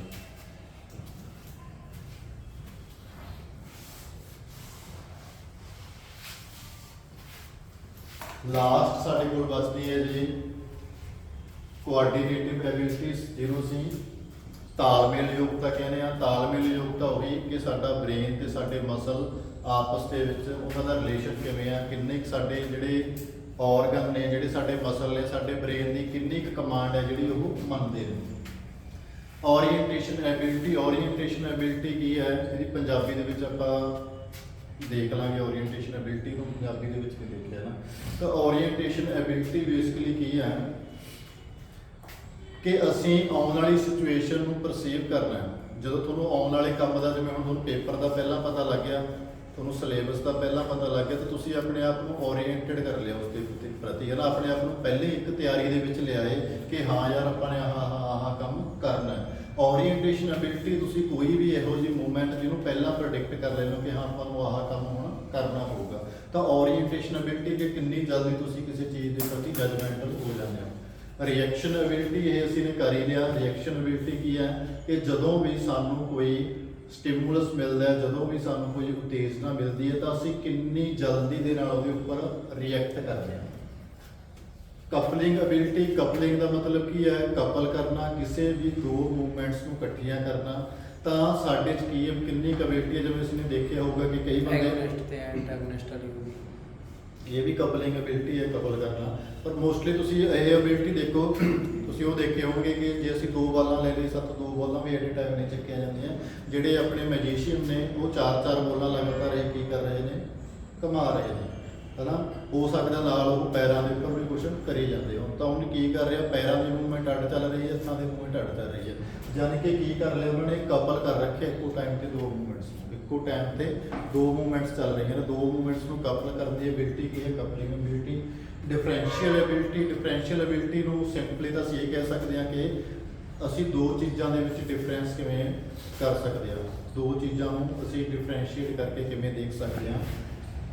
ਪਰ ਇਹਦੀ ਬੇਸਿਕਲੀ ਜਿਹੜੀ ਆਉਂਦੀ ਹੈ ਕਿ ਜਦੋਂ ਵੀ ਤੁਹਾਡੇ ਕੋਲੇ ਕੋਈ ਕਮਾਨ, ਤੁਸੀਂ ਮੰਨ ਲਓ ਕੈਚ ਪੁੱਛਣਾ, ਗਰਾਊਂਡ ਦੇ ਵਿੱਚ ਖੜੇ ਹੋ, ਕ੍ਰਿਕਟ ਦੀ ਬਾਲ ਆ ਰਹੀ ਹੈ, ਹੁਣ ਜੇਕਰ ਤੁਹਾਡੇ ਅੱਗੇ ਆ ਰਹੀ ਹੈ, ਤੁਸੀਂ ਉੱਥੇ ਸੋਚਦੇ ਨਹੀਂ, ਆਪਣੇ ਆਪ ਤੁਸੀਂ ਡਾਈ ਮਾਰ ਲੈਂਦੇ ਹੋ, ਹੱਥ ਉੱਪਰ ਕਰਨ ਦੀ ਲੋੜ ਹੈ, ਨੀਚੇ ਕਰਨ ਦੀ ਲੋੜ ਹੈ ਨਾ। ਤਾਂ ਤੁਸੀਂ ਸਿਚੁਏਸ਼ਨ ਨੂੰ ਪਹਿਲੇ ਭਾਵ ਕੇ ਉਸ ਦੇ ਅਕੋਰਡਿੰਗ ਉਹਦੇ ਉੱਪਰ ਐਕਟ ਕਰਦੇ ਹੋ, ਜਿਹਨੂੰ ਅਸੀਂ ਕੀ ਕਹਿੰਦੇ ਹਾਂ, ਡਿਫਰੈਂਸ਼ੀਅਲ ਐਬਿਲਿਟੀ। ਰਿਦਮ ਕਰਨਾ, ਤੁਸੀਂ ਡਾਂਸ ਸਿੱਖ ਰਹੇ ਹੋ, ਤੁਸੀਂ ਹਾਰਮੋਨੀਅਮ ਸਿੱਖ ਰਹੇ ਹੋ, ਤੁਸੀਂ ਪਿਆਨੋ ਸਿੱਖ ਰਹੇ ਹੋ, ਤਾਂ ਰਿਦਮ, ਜਿੱਥੇ ਰਿਦਮ ਚਾਹੀਦਾ ਜਿਹੜੇ ਚੀਜ਼ ਦੇ ਵਿੱਚ ਵੀ, ਜਿਵੇਂ ਰਿਦਮਿਕ ਜਿਮਨਾਸਟਿਕਸ ਹੁੰਦੀ ਹੈ, ਤਾਂ ਜਿੱਥੇ ਵੀ ਸਾਨੂੰ ਰਿਦਮ ਚਾਹੀਦਾ ਉਹਨੂੰ ਅਸੀਂ ਬੋਲਾਂਗੇ ਰਿਦਮਿਕ ਐਬਿਲਿਟੀ। ਬੈਲੈਂਸ, ਜਿਹੜੀਆਂ ਵੀ ਸਿਚੁਏਸ਼ਨ ਦੇ ਵਿੱਚ ਬੈਲੈਂਸ ਦੀ ਲੋੜ ਹੈ, ਜਿਵੇਂ ਜਿਮਨਾਸਟਿਕਸ ਹੈ, ਜਿਮਨਾਸਟਿਕ ਘੱਟ ਹਾਈਟ ਵਾਲੇ ਬੰਦੇ ਕਰਦੇ ਨੇ। ਘੱਟ ਹਾਈਟ ਵਾਲੇ ਬੰਦੇ ਕਿਉਂ ਕਰਦੇ ਨੇ, ਕਿਉਂਕਿ ਉਹਨਾਂ ਦੀ ਸੈਂਟਰ ਆਫ ਗ੍ਰੈਵਿਟੀ ਹੈ ਜਿਹੜੀ ਲੋਅਰ ਹੁੰਦੀ ਹੈ। ਜਿੰਨੀ ਸੈਂਟਰ ਆਫ ਗ੍ਰੈਵਿਟੀ ਲੋਅਰ ਹੋਊਗੀ, ਉਹਨਾਂ ਸਾਡਾ ਬੈਲੈਂਸ ਹੈ ਜਿਹੜਾ ਉਹ ਕੀ ਹੋਊਗਾ, ਜ਼ਿਆਦਾ ਬਣੂਗਾ। ਤਾਂ ਬੈਲੈਂਸ ਕੀ ਹੈ, ਬੈਲੈਂਸ ਕੀ, ਅਸੀਂ ਆਪਣੀ ਬੋਡੀ ਨੂੰ ਇੱਕੋ ਲਾਈਨ ਦੇ ਵਿੱਚ ਲੈ ਕੇ ਕਿਵੇਂ ਚੱਲ ਸਕਦੇ ਹਾਂ। ਬੈਲੈਂਸ ਦੇ ਲਈ ਦੋ ਸੈਂਸਸ ਬੜੀਆਂ ਕੰਮ ਆਉਂਦੀਆਂ ਨੇ, ਇੱਕ ਕਾਈਨਾਸਥੈਟਿਕ ਸੈਂਸ ਹੁੰਦੀ ਆ, ਇੱਕ ਪ੍ਰੋਪਰੀਓਸੈਪਟਿਵ ਸੈਂਸ ਹੁੰਦੀ ਆ। ਕਾਈਨਾਸਥੈਟਿਕ ਸੈਂਸ ਇਹ ਹੈ ਕਿ ਮੰਨ ਲਓ ਤੁਸੀਂ ਮੋਟਰਸਾਈਕਲ ਚਲਾ ਰਹੇ ਹੋ, ਅਸੀਂ ਮੋਟਰਸਾਈਕਲ ਚਲਾ ਰਹੇ ਹਾਂ ਕਿ ਅਸੀਂ ਸੜਕ ਦੇ ਉੱਪਰ ਹੀ ਨਿਗਾਹ ਰੱਖਦੇ ਹਾਂ ਵੀ ਅੱਗੇ ਕੁਝ ਪਿਆ ਤਾਂ ਨਹੀਂ। ਤੁਸੀਂ ਮੋਟਰਸਾਈਕਲ ਚਲਾਉਂਦੇ ਖੱਬੇ ਵੀ ਦੇਖ ਲੈਂਦੇ ਹੋ, ਤੁਸੀਂ ਮੋਟਰਸਾਈਕਲ ਚਲਾਉਂਦੇ ਸੱਜੇ ਵੀ ਦੇਖ ਲੈਂਦੇ ਹੋ। ਹੁਣ ਅਸੀਂ ਹਰ ਵਕਤ ਇੱਥੇ ਤੇ ਨਹੀਂ, ਤੇ ਦੇਖੋ ਤੁਸੀਂ ਨਾ ਹੀ ਇਹ ਨਿਗਾਹ ਰੱਖਦੇ ਹੋ ਕਿ ਸੜਕ ਦੀ ਐਂ ਤਾਂ ਨਹੀਂ ਦੇਖੀ ਜਾਂਦੇ ਲਗਾਤਾਰ ਵੀ ਕਿਨਾਰੇ ਕਿੱਥੇ ਆ, ਸਾਨੂੰ ਆਪਣੇ ਆਪ ਪਤਾ ਲੱਗੀ ਜਾਂਦਾ। ਇੱਕ ਐਥਲੀਟ ਲੇਨ ਦੇ ਵਿੱਚ ਦੌੜ ਰਿਹਾ ਕਿ ਉਹ ਲਾਈਨ ਦੇਖਦਾ ਕਿ ਲਾਈਨ ਤਾਂ ਨਹੀਂ ਕੱਟ ਹੋ ਰਹੀ। ਤੁਸੀਂ 400 ਮੀਟਰ ਲਾਉਣੀ ਹੈ, ਲਾਈਨ ਨੂੰ ਤਾਂ ਨਹੀਂ ਦੇਖਦੇ, ਪਰ ਫਿਰ ਵੀ ਤੁਹਾਡੀ ਲਾਈਨ ਕੱਟ ਨਹੀਂ ਹੁੰਦੀ। ਕਿਉਂ? ਕਿਉਂਕਿ ਸਾਡੇ ਅੰਦਰ ਕੋਈ ਨਾ ਕੋਈ ਚੀਜ਼ ਬੈਲੈਂਸ ਬਣਾ ਕੇ ਰੱਖ ਰਹੀ ਹੈ, ਜਿਹਨੂੰ ਅਸੀਂ ਬੋਲਦੇ ਹਾਂ ਕਾਈਨਾਸਥੈਟਿਕ ਸੈਂਸ। ਜਿਵੇਂ ਜਿਹੜੇ ਲੋਕ ਬਲਾਈਂਡ ਹੁੰਦੇ ਨੇ ਉਹਨਾਂ ਦੀਆਂ ਸੈਂਸਿਸ ਬਹੁਤ ਜ਼ਿਆਦਾ ਇੰਪਰੂਵ ਹੁੰਦੀਆਂ ਨੇ, ਕਿਉਂਕਿ ਵੈਸੇ ਹੀ ਹਰ ਚੀਜ਼ ਦਾ ਅੰਦਾਜ਼ਾ ਆਪਣੇ ਨਾਲੋਂ ਵੱਧ ਲਾ ਲੈਂਦੇ ਨੇ, ਹਨਾ। ਨਾਲੇ ਦੇਖੋ ਕਿ ਤੁਸੀਂ ਆਪਣੀ ਲੇਨ ਦੇ ਵਿੱਚ ਭੱਜਣਾ, ਤੁਸੀਂ ਲਾਈਨ ਨੂੰ ਦੇਖ ਵੀ ਨਹੀਂ ਰਹੇ, ਜਿਹੜੀ ਲਾਈਨ ਕੱਟ ਹੋਣ ਦਾ ਡਰ ਹੈ, ਤੇ ਫਿਰ ਵੀ ਤੁਸੀਂ ਆਪਣੀ ਰੇਸ ਹੈ ਜਿਹੜੀ ਉਹ ਸਹੀ ਤਰੀਕੇ ਨਾਲ ਪੂਰੀ ਕਰਦੇ ਹੋ। ਇਟ ਮੀਨਸ ਸਾਡੇ ਸਰੀਰ ਦੇ ਵਿੱਚ ਕੋਈ ਨਾ ਕੋਈ ਇਹੋ ਜਿਹੀ ਸੈਂਸ ਹੈਗੀ ਹੈ ਜਿਹੜੀ ਸਾਨੂੰ ਪਹਿਲਾਂ ਹੀ ਉਹ ਚੀਜ਼ ਬਾਰੇ ਦੱਸ ਰਹੀ ਹੈ ਕਿ ਤੁਸੀਂ ਨੇ ਰਹਿਣਾ ਕਿੱਧਰ ਹੈ। ਇਹ ਸਾਨੂੰ ਕੀ ਹੈ, ਸਾਡੀ ਬਾਡੀ ਪੋਜੀਸ਼ਨ ਦੇ ਬਾਰੇ ਦੱਸਦੀ ਹੈ ਇਹ ਸੈਂਸ, ਕਿ ਸਾਡੀ ਬਾਡੀ ਪੋਜੀਸ਼ਨ ਹੈ ਜਿਹੜੀ ਇਨ ਰਿਲੇਸ਼ਨ ਟੂ এনवायरमेंट ਕੀ ਹੈ, ਇਹਨੂੰ ਅਸੀਂ ਬੋਲਦੇ ਹਾਂ ਕਾਈਨਾਸਥੈਟਿਕ ਸੈਂਸ। ਕਾਈਨਾਸਥੈਟਿਕ ਸੈਂਸ ਬੋਲਦੇ ਅਸੀਂ ਇਹਨੂੰ। ਜਦੋਂ ਅਸੀਂ ਮੋਸ਼ਨ ਦੇ ਵਿੱਚ ਹੁੰਦੇ ਆ, ਪ੍ਰੋਪਰੀਓਸੈਪਟਿਵ ਸੈਂਸ ਹੁੰਦੀ ਹੈ ਜਦੋਂ ਅਸੀਂ ਖੜੇ ਹੁੰਦੇ ਆ। ਕਾਈਨਾਸਥੈਟਿਕ ਸੈਂਸ ਜਦੋਂ ਅਸੀਂ ਮੋਸ਼ਨ ਦੇ ਵਿੱਚ ਜਾ ਰਹੇ ਹਾਂ, ਤਾਂ ਮੋਸ਼ਨ ਦੇ ਵਿੱਚ ਜਾਣ ਵੇਲੇ ਅਸੀਂ ਇੱਕ ਚੀਜ਼ ਤੋਂ ਧਿਆਨ ਹਟਾ ਕੇ ਕਿਸੇ ਹੋਰ ਪਾਸੇ ਕਰ ਲੈਂਦੇ ਹਾਂ। ਇਟ ਮੀਨਸ ਕੀ ਹੈ ਕਿ ਸਾਨੂੰ ਪਤਾ ਕਿ ਸਾਡੀ ਬਾਡੀ ਦੀ ਇੱਕ ਖਾਸ ਸਿਚੁਏਸ਼ਨ ਦੇ ਵਿੱਚ ਸਥਿਤੀ ਕੀ ਹੋਣੀ ਚਾਹੀਦੀ ਹੈ। ਅਸੀਂ এনवायरमेंट ਦੇ ਆਲੇ ਦੁਆਲੇ ਦੀਆਂ ਚੀਜ਼ਾਂ ਨੇ ਜਿਹੜੀਆਂ ਪਹਿਲੇ ਹੀ ਪ੍ਰੈਡਿਕਟ ਕਰਦੀਆਂ।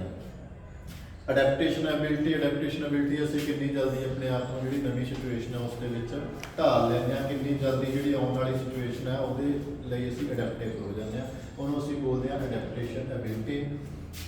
ਇੱਕ ਚੀਜ਼ ਦੇ ਵਿੱਚ ਵੀ ਮਸਕੂਲਰ ਮੂਵਮੈਂਟਸ ਹੁੰਦੀਆਂ ਨੇ ਤਿੰਨ ਤਰ੍ਹਾਂ ਦੀ, ਇੱਕ ਆਈਸੋਟੋਨਿਕ ਹੁੰਦੀ ਹੈ, ਇੱਕ ਆਈਸੋਮੈਟ੍ਰਿਕ ਹੁੰਦੀ ਹੈ, ਇੱਕ ਆਈਸੋਕਾਈਨੈਟਿਕ ਹੁੰਦੀ ਹੈ। ਆਈਸੋਟੋਨਿਕ ਦਾ ਮਤਲਬ ਜਿੱਥੇ ਟੋਨ ਸੇਮ ਰਹਿੰਦੀ, ਆਈਸੋ ਦਾ ਮਤਲਬ ਕੀ ਹੁੰਦਾ, ਸੇਮ। ਇਧਰੋਂ ਅਰੇਂਜ ਕਰ ਲਈ ਇੱਕ ਸਾਈਡ ਤੋਂ। ਇਹ ਮੂਵਮੈਂਟ ਹੈ ਜਿਹੜੀ ਉਹ ਆਈਸੋਟੋਨਿਕ ਹੋ ਸਕਦੀ ਹੈ, ਆਈਸੋਮੈਟ੍ਰਿਕ ਹੋ ਸਕਦੀ ਹੈ, ਜਾਂ ਆਈਸੋਕਾਈਨੈਟਿਕ ਹੋ ਸਕਦੀ ਹੈ। ਆਈਸੋ ਦਾ ਮਤਲਬ ਸੇਮ, ਆਈਸੋ ਦਾ ਮਤਲਬ ਹੁੰਦਾ ਸੇਮ। ਟੋਨਿਕ ਦਾ ਮਤਲਬ ਹੈਗਾ ਕਿ ਸਾਡੀ ਜਿਹੜੀ ਟੋਨ ਹੈ, ਜਦੋਂ ਸਾਡੇ ਮਸਲ ਦੇ ਵਿੱਚ ਟੋਨ ਮਤਲਬ ਜਿਹੜੀ ਟੈਂਸ਼ਨ ਹੈ ਜੇਕਰ ਉਹ ਸੇਮ ਰਹਿੰਦੀ ਹੈ, ਉਹਨੂੰ ਅਸੀਂ ਕੀ ਕਹਿੰਦੇ ਆ, ਆਈਸੋਟੋਨਿਕ। ਉਸ ਤੋਂ ਬਾਅਦ ਆਈਸੋਮੈਟ੍ਰਿਕ, ਆਈਸੋ ਦਾ ਮਤਲਬ ਫੇਰ ਸੇਮ ਹੈ, ਮੈਟ੍ਰਿਕ ਮਤਲਬ ਲੈਂਥ। ਜੇਕਰ ਸਾਡੇ ਮਸਲ ਦੀ ਲੈਂਥ ਦੇ ਵਿੱਚ ਕੋਈ ਬਦਲਾਅ ਨਹੀਂ ਹੁੰਦਾ ਉਹਨੂੰ ਅਸੀਂ ਕੀ ਕਹਿੰਦੇ ਆ, ਆਈਸੋਮੈਟ੍ਰਿਕ। ਆਈਸੋਕਾਈਨੈਟਿਕ ਕੀ ਹੈ, ਦੋਨਾਂ ਦੀ ਕੰਬੀਨੇਸ਼ਨ ਹੈ ਕਿ ਸੇਮ ਟੋਨ ਤੇ ਸੇਮ ਲੈਂਥ ਦੇ ਨਾਲ ਅਸੀਂ ਨੇ ਕੰਮ ਕਰਨਾ। ਹੁਣ ਆਈਸੋਟੋਨਿਕ ਕੀ ਹੈ ਕਿ ਮੇਰੀ ਟੋਨ ਹੈ ਜਿਹੜੀ ਚੇਂਜ ਹੋ ਰਹੀ ਹੈ। ਮੈਂ ਮੰਨ ਲਓ ਬਾਈਸੈਪ ਲਾ ਰਿਹਾ ਹਾਂ, ਬਾਈਸੈਪ ਦੇ ਵਿੱਚ ਮੈਂ ਕਦੇ 5 ਕਿਲੋ ਪਾ ਲਿਆ, ਕਦੇ 10 ਕਿਲੋ ਪਾ ਲਿਆ, ਤਾਂ ਮਸਲ ਦੀ ਟੋਨ ਹੈ ਜਿਹੜੀ ਉਹ ਕੀ ਹੋਈ ਜਾਊਗੀ, ਚੇਂਜ ਹੋ ਜਾਊਗੀ। ਪਰ ਆਪਾਂ ਇੱਥੇ ਸੋਰੀ ਤੇ ਟੋਨ ਚੇਂਜ ਨਹੀਂ ਕਰਨੀ, ਇੱਥੇ ਤਾਂ ਆਪਾਂ ਨੇ ਟੋਨ ਕੀ ਹੈ, ਸੇਮ ਰੱਖਣੀ ਹੈ। ਸੇਮ weight ਪਾਇਆ, ਤੁਸੀਂ ਸੇਮ weight ਦੇ ਨਾਲ ਕੀ ਕਰ ਰਹੇ ਹੋ, ਸੇਮ ਕਰਲ ਅਪ ਕਰ ਰਹੇ ਹੋ, ਹਨਾ, ਇੱਕੋ ਸਪੀਡ ਦੇ ਨਾਲ ਇੱਕੋ ਪੇਸ ਦੇ ਨਾਲ ਚੱਲ ਰਹੇ ਹੋ। ਤਾਂ ਹੁਣ ਮਸਲ ਕੰਟਰੈਕਟ ਹੋ ਰਿਹਾ ਹੈ, ਮਸਲ ਰਿਲੈਕਸ ਹੋ ਰਿਹਾ ਹੈ। ਲੈਂਥ ਦੇ ਵਿੱਚ ਤਾਂ ਫਰਕ ਪੈ ਰਿਹਾ ਹੈ ਪਰ ਟੋਨ ਦੇ ਵਿੱਚ ਫਰਕ ਨਹੀਂ ਪੈ ਰਿਹਾ। ਦੂਸਰੀ ਆਈਸੋਮੈਟ੍ਰਿਕ ਹੈ ਜਿਹੜੀ, ਇਹਦੇ ਵਿੱਚ ਕਾਹਦੇ 'ਚ ਫਰਕ ਪੈ ਰਿਹਾ ਹੈ, ਟੋਨ ਦੇ ਵਿੱਚ ਫਰਕ ਪੈ ਰਿਹਾ ਹੈ, ਲੈਂਥ ਦੇ ਵਿੱਚ ਫਰਕ ਨਹੀਂ ਪੈ ਰਿਹਾ। ਮੰਨ ਲਓ ਮੈਂ ਕੰਧ ਨੂੰ ਧੱਕਾ ਲਾ ਰਿਹਾ, ਹਨਾ, ਮੰਨ ਲਓ ਮੈਂ ਕੰਧ ਨੂੰ ਧੱਕਾ ਲਾ ਰਿਹਾ। ਜਦੋਂ ਕੰਧ ਨੂੰ ਧੱਕਾ ਲਾਉਂਗਾ, ਦੇਖਣ ਵਾਲਿਆਂ ਦੇ ਭਾਵੇਂ ਤਾਂ ਮੈਂ ਖੜਾ, ਕੰਧ ਤਾਂ ਆਪਣੀ ਜਗ੍ਹਾ ਤੇ ਖੜੀ ਰਹੂ, ਕੰਧ ਆਪਣੀ ਜਗ੍ਹਾ ਤੋਂ ਨਹੀਂ ਹਿੱਲੂਗੀ, ਤਾਂ ਮੇਰੇ ਮਸਲਸ ਦੀ ਜਿਹੜੀ ਲੈਂਥ ਹੈ ਉਹ ਚੇਂਜ ਨਹੀਂ ਹੋਊਗੀ। ਲੈਂਥ ਜਿਹੜੀ ਹੈਗੀ ਉਹੀ ਰਹੂਗੀ, ਬਟ ਉਹਨਾਂ ਦੇ ਵਿੱਚ ਕੀ ਡਿਵੈਲਪ ਹੋਊਗੀ, ਟੈਂਸ਼ਨ ਤੇ ਟੋਨ। ਤਾਂ ਜਿੰਨਾ ਮੈਂ ਜ਼ੋਰ ਜ਼ਿਆਦਾ ਲਾਈ ਜਾਊਂਗਾ ਉਨੀ ਟੈਂਸ਼ਨ ਵਧੀ ਘਟੀ ਜਾਊਗੀ, ਜਿੰਨਾ ਜ਼ੋਰ ਘਟਾਈ ਜਾਊਂਗਾ ਟੈਂਸ਼ਨ ਘਟੂਗੀ, ਜਿੰਨਾ ਜ਼ੋਰ ਵਧਾ ਦੂੰਗਾ ਟੈਂਸ਼ਨ ਵੱਧ ਜਾਊਗੀ, ਪਰ ਲੈਂਥ ਦੇ ਵਿੱਚ ਕੋਈ ਵੀ ਚੇਂਜ ਨਹੀਂ ਹੋਊਗਾ। ਤਾਂ ਜੇਕਰ ਲੈਂਥ ਦੇ ਵਿੱਚ ਚੇਂਜ ਨਹੀਂ ਹੋ ਰਿਹਾ ਤਾਂ ਅਸੀਂ ਉਹਨੂੰ ਆਈਸੋਮੈਟ੍ਰਿਕ ਕਹਾਂਗੇ। ਜੇਕਰ ਲੈਂਥ ਦੇ ਵਿੱਚ ਚੇਂਜ ਹੋ ਰਿਹਾ ਪਰ ਟੋਨ ਦੇ ਵਿੱਚ ਚੇਂਜ ਨਹੀਂ ਹੋ ਰਿਹਾ ਤਾਂ ਅਸੀਂ ਉਹਨੂੰ ਕੀ ਕਹਾਂਗੇ, ਆਈਸੋਟੋਨਿਕ ਬੋਲਾਂਗੇ। ਆਈਸੋਕਾਈਨੈਟਿਕ ਜਿਹੜੀ ਇਹ ਕੰਬੀਨੇਸ਼ਨ ਦੇ ਨਾਲ ਕੰਮ ਕਰ ਰਹੀ ਹੈ। ਮੰਨ ਲਓ ਤੁਸੀਂ ਸਾਈਕਲ ਚਲਾ ਰਹੇ ਹੋ, ਮੰਨ ਲਓ ਆਪਾਂ ਸਾਈਕਲ ਚਲਾ ਰਹੇ ਹਾਂ, ਤਾਂ ਸਾਈਕਲ ਦੇ ਵਿੱਚ ਦੋਨੇ ਇਕੱਠੀਆਂ ਕੰਮ ਕਰਨਗੇ। ਸੇਮ ਤੁਸੀਂ ਮੰਨ ਲਓ ਹੈਂਡਲ ਫੜ ਕੇ ਬੈਠੇ ਹੋ, ਬਾਹਾਂ ਦੇ ਉੱਪਰ ਭਾਰ ਆਇਆ ਹੋਇਆ ਸਾਡੀਆਂ ਦੇ ਉੱਪਰ, ਹਨਾ, ਤਾਂ ਮਸਲ ਦੀ ਲੈਂਥ ਦੇ ਵਿੱਚ ਕੋਈ ਚੇਂਜ ਨਹੀਂ ਹੋ ਰਿਹਾ ਸਾਡੀ ਦੇ ਵਿੱਚ, ਪਰ ਟੋਨ ਦੇ ਵਿੱਚ ਚੇਂਜ ਹੈਗਾ। ਨੀਚੇ ਮੰਨ ਲਓ ਤੁਸੀਂ ਪੈਰਾਂ ਦੇ ਨਾਲ ਪੈਡਲ ਮਾਰ ਰਹੇ ਹੋ, ਪੈਰਾਂ ਦੇ ਨਾਲ ਪੈਡਲ ਵੱਜ ਰਹੇ ਨੇ, ਤਾਂ ਉੱਥੇ ਟੋਨ ਹੈ ਜਿਹੜੀ ਉਹ ਸੇਮ ਚੱਲ ਰਹੀ ਹੈ, ਪਰ ਲੈਂਥ ਹੈ ਜਿਹੜੀ, ਲੈਂਥ ਜਿਵੇਂ ਹੈਗੀ ਸੀ ਉਹ ਐਜ਼ ਇਟ ਇਜ਼ ਉਵੇਂ ਚੱਲੀ ਜਾਂਦੀ ਹੈ। ਤੁਸੀਂ ਸਵਿਮਿੰਗ ਕਰ ਰਹੇ ਹੋ, ਆ ਫ੍ਰੀ ਸਟਾਈਲ ਕਰ ਰਹੇ ਹੋ, ਤਾਂ ਇੱਥੇ ਮੇਰੀ ਟੋਨ ਦੇ ਵਿੱਚ ਫਰਕ ਜਾਂ ਮੇਰੀ ਲੈਂਥ ਦੇ ਵਿੱਚ ਕੋਈ ਫਰਕ ਨਹੀਂ ਆਊਗਾ। ਸੇਮ ਟੋਨ ਦੇ ਨਾਲ ਕਰ ਰਿਹਾ, ਸੇਮ ਲੈਂਥ ਦੇ ਨਾਲ ਕਰ ਰਿਹਾ, ਜਾਣੀ ਕਿ ਜਿੱਥੇ ਦੋਨੇ ਚੀਜ਼ਾਂ ਕੰਬਾਈਨਡ ਹੋ ਜਾਂਦੀਆਂ ਨੇ ਉਹਨੂੰ ਅਸੀਂ ਕੀ ਕਹਿੰਦੇ ਹਾਂ, ਆਈਸੋਟੋਨਿਕ ਤੇ ਆਈਸੋਮੈਟ੍ਰਿਕ।